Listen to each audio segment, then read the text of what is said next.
Halo sahabat Yesus Kristus, Shalom. Selamat berpuasa dan kiranya doa puasa hari ini bermanfaat untuk membangun kehidupan kita, terutama membangun kebahagiaan yang Tuhan kehendaki buat setiap kita. Mengapa kita bisa berbahagia? Karena Roh Kudus yang adalah sumber kehidupan mengerjakan kehidupan yang baik dalam diri kita. Namun di dalam renungan ini saya tidak akan banyak mendalami pembahasan dari Lukas 14 ayat 7 hingga 14. Jika saudara ingin mendalaminya, saya anjurkan saudara dapat membacanya secara perlahan atau menggunakan metode Lectio Divina yang pernah kita pelajari bersama. Namun sebelum kita merenung bersama, mari kita berdoa. Ya Tuhan, Raja semesta alam, kiranya Engkau sendiri yang memimpin kami. Biarlah ketika kami belajar mencari Engkau, memperhatikan Engkau, kami dapat menerima apa yang hendak Engkau ajarkan kepada kami, apa yang hendak Engkau tunjukkan kepada kami. Karena kami yakin dan percaya bahwa Engkau hendak mewujudkan kehidupan yang baik dan bahagia bagi setiap kami. Kami berdoa Tuhan dalam nama Yesus Kristus. Amin.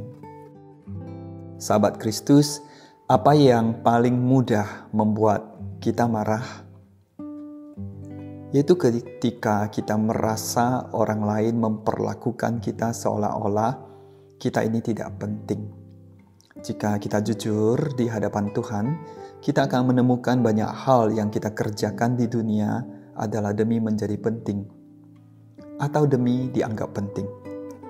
Oleh sebab itu, banyak hal yang kita kerjakan adalah demi mendapatkan kredensi atau pengakuan manusia. Kita ingin diakui sebagai orang yang baik, penuh perhatian, penuh kasih, dan sukses. Kita melakukan banyak hal baik dengan hati yang tidak baik di mata Tuhan. Untuk itu, salah satu manfaat doa puasa adalah membiarkan Roh Tuhan menerangi hati kita. Doa puasa selalu identik dengan merendahkan diri di hadapan Allah. Sebab doa puasa memperbaiki hati dan menghubungkan hati kita kepada hati Allah. Sehingga esensi dari doa puasa bukanlah perihal makan atau tidak makan, tetapi apakah kita memakan firman Allah.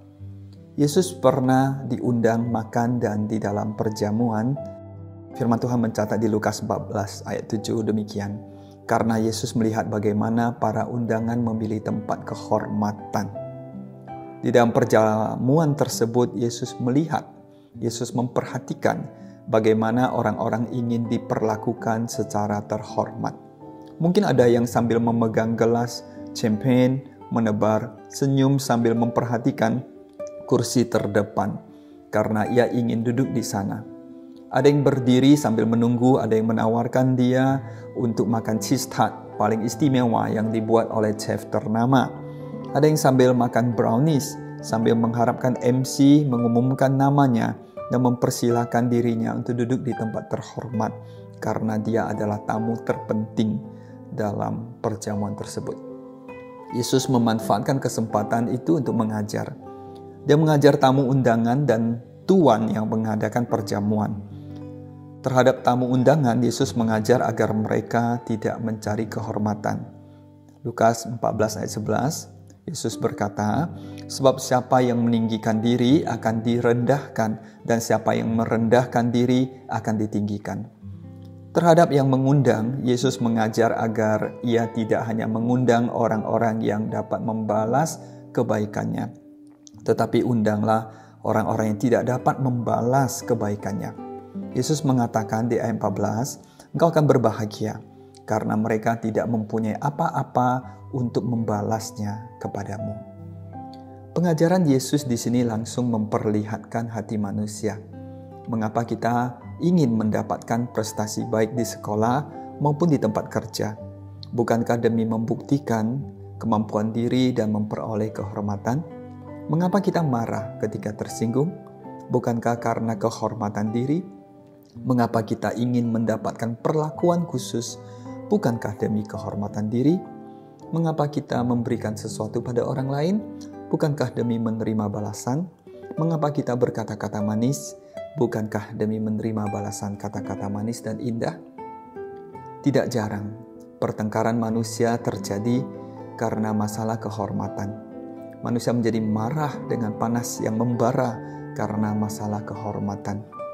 Apakah banyak hal yang kita lakukan adalah demi kehormatan diri? Kita merasa malu jika dipandang sebagai orang yang gagal, maka kita menunjukkan kemampuan kita.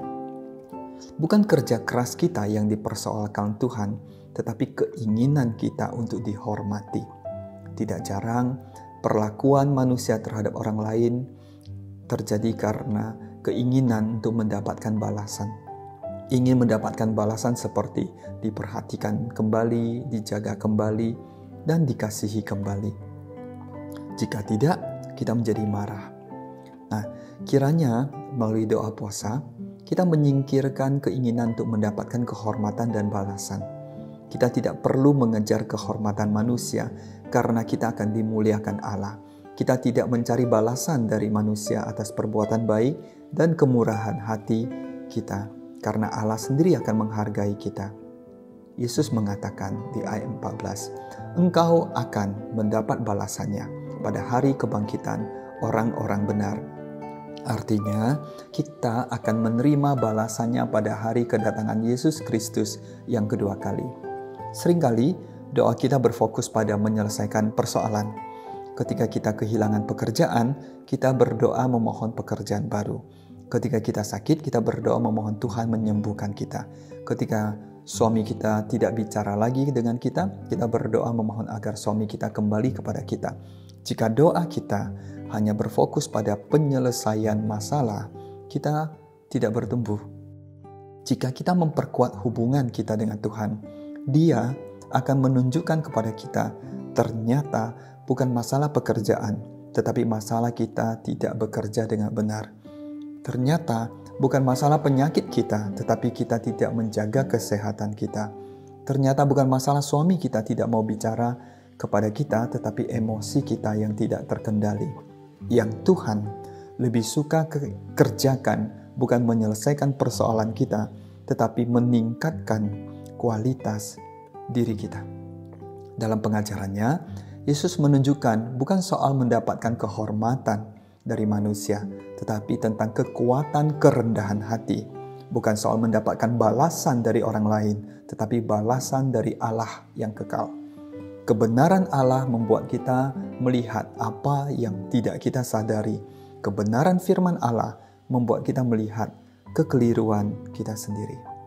Karena Tuhan ingin memberikan kita kehidupan yang berkelimpahan, yang penuh dengan kebahagiaan.